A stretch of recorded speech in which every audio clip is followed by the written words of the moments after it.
നമസ്കാരം. Runs and വിക്കറ്റിലേക്ക് എല്ലാവർക്കും സ്വാഗതം. ഏഷ്യ കപ്പിനുള്ള ടീമിനെ പ്രഖ്യാപിക്കാനിരിക്കുകയാണ്.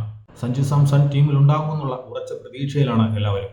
ഇപ്പോൾ രവിചന്ദ്രൻ അശ്വിനുമായി സഞ്ജു സാംസൺ നടത്തിയ ഒരു യൂട്യൂബ് സംഭാഷണത്തിനിടെ ഇന്ത്യയുടെ T20 ക്യാപ്റ്റൻ സൂര്യകുമാർ യാദവും കോച്ച് ഗൗതം ഗംഭീറും തനിക്ക് നൽകിയ പിന്തുണയെക്കുറിച്ച് പറഞ്ഞിരിക്കുകയാണ് സഞ്ജു സാംസൺ. നോക്കാം എന്താണെന്ന്. ഞാൻ ആന്ധ്രയിൽ ദുലി ട്രോഫി കളിച്ചുകൊണ്ടിരിക്കുകയായിരുന്നു. സൂര്യയും അവിടെ കളിക്കുന്നുണ്ടായിരുന്നു. അപ്പോൾ അവൻ അടുത്ത് വന്ന് പറഞ്ഞു, ചേട്ടാ, ഞങ്ങൾക്ക് ഒരു നല്ല അവസരം വരുന്നുണ്ട്. 7 മത്സരങ്ങളുടെ ഒരു ലൈനപ്പാണ്. ഈ 7 മത്സരങ്ങളിലും നിങ്ങൾക്ക് ഓപ്പണറായിട്ട് അവസരം തരാൻ പോവുകയാണ്. ക്യാപ്റ്റനിൽ നിന്നുമാണ് ആ വാക്കുകൾ വന്നത്. പിന്നീട് ഞാൻ ശ്രീലങ്കയിൽ 2 മത്സരങ്ങൾ കളിച്ചു. 2ലും ഞാൻ ഡക്കായിരുന്നു. ആ സമയത്ത് ഞാൻ കുറച്ച് ഡൗൺ ആയി. അപ്പോൾ ഗൗതി ഭായ് എൻ്റെ അടുത്ത് വന്ന് ചോദിച്ചു, എന്താണ് സംഭവിച്ചത്? എനിക്ക് ലഭിച്ച അവസരങ്ങൾ മുതലാക്കാൻ പറ്റിയില്ലെന്ന് ഞാൻ പറഞ്ഞു. അപ്പോൾ ഗൗതി ഭായ് എന്നോട് ചോദിച്ചു അതിന്. എന്നിട്ട് അദ്ദേഹം പറഞ്ഞു, നീ 21 തവണ ഡക്കായാൽ മാത്രമേ നിന്നെ ടീമിൽ നിന്ന് പുറത്താക്കൂ.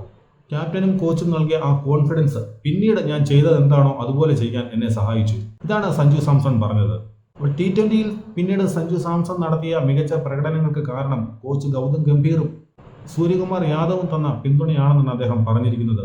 എന്തായാലും ഏഷ്യ കപ്പിനുള്ള ഇന്ത്യൻ ടീമിൽ സഞ്ജു ഓപ്പണർ റോളിൽ തന്നെ കാണുമെന്ന് നമുക്ക് എല്ലാവർക്കും പ്രതീക്ഷിക്കാം.